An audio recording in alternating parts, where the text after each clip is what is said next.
Yo, watch list going into August 2nd. Friday tomorrow. We'll end the week looking to end it strong. Start off here just with serve. It's on the screen. Big picture, zooming out intradaily trend wise. This thing is still plenty intact. Sub 14, I would say, would be dead for that breakout play. But as long as it is holding up here into the top end of the daily range and these wicks keep getting absorbed, it could have a second leg.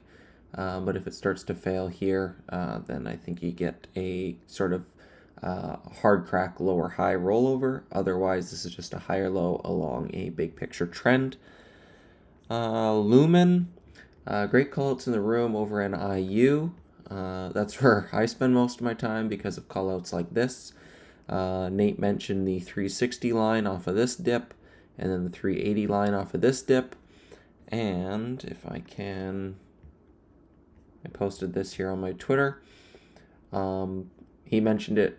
He had mentioned the levels on the way up, but right around here, he reiterated, like that's all you need to know, those two levels.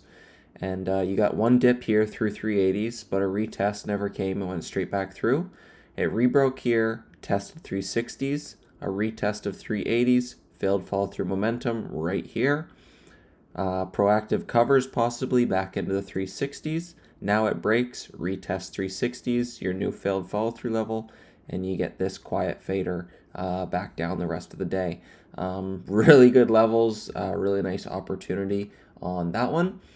So I'll be trying to use this 360 level again, ideally a straight up spike into it off the open, and then similar hard crack lower highs and fade back to the 4 EMA.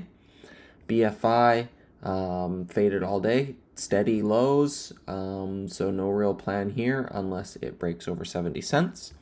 ISPO, sort of flagging here. You've got these higher low wicks on the daily.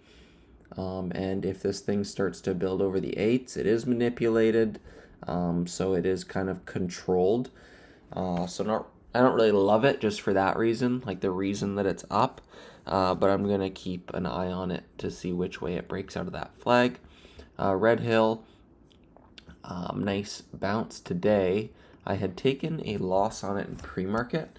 It's got a nice history of former runs where it gapped up here sub 75 again and then went all the way to $3, and then you get this sub 75 and it starts running again.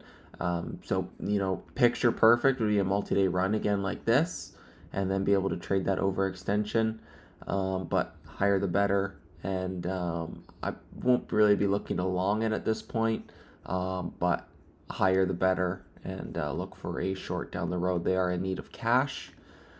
So that could play a factor. Let me see here. I had bought some here in pre-market and sold it once it failed black below. Just a small loss there. Off the open it slammed, broke high a day and slammed again. So I was like, oh, that's probably that high a day break pre-market high clear out that I talked about the last few times.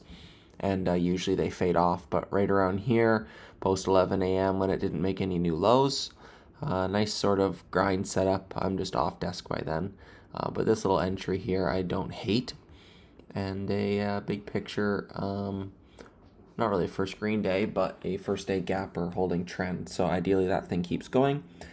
TWOU, 8K after hours of a delisting notice that they won't be trading as of August 7th. And it got slammed down and quickly absorbed. So if shorts hammered into this, they would be trapped. So if this thing breaks over 3, we could get a short-term move. I wouldn't be marrying it, but if this thing fails, below 250s, I think that fundamental thesis is in.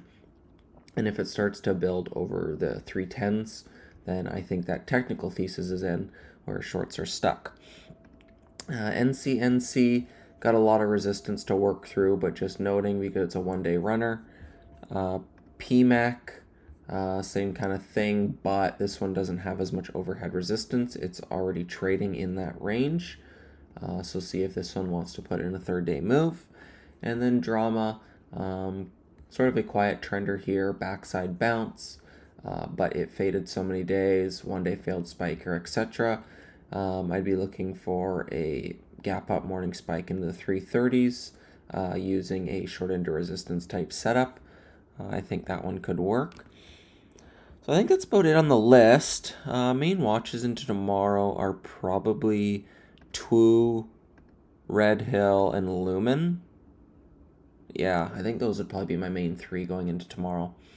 Probably have more stuff over in IU pre-market. And I will see you guys in the room.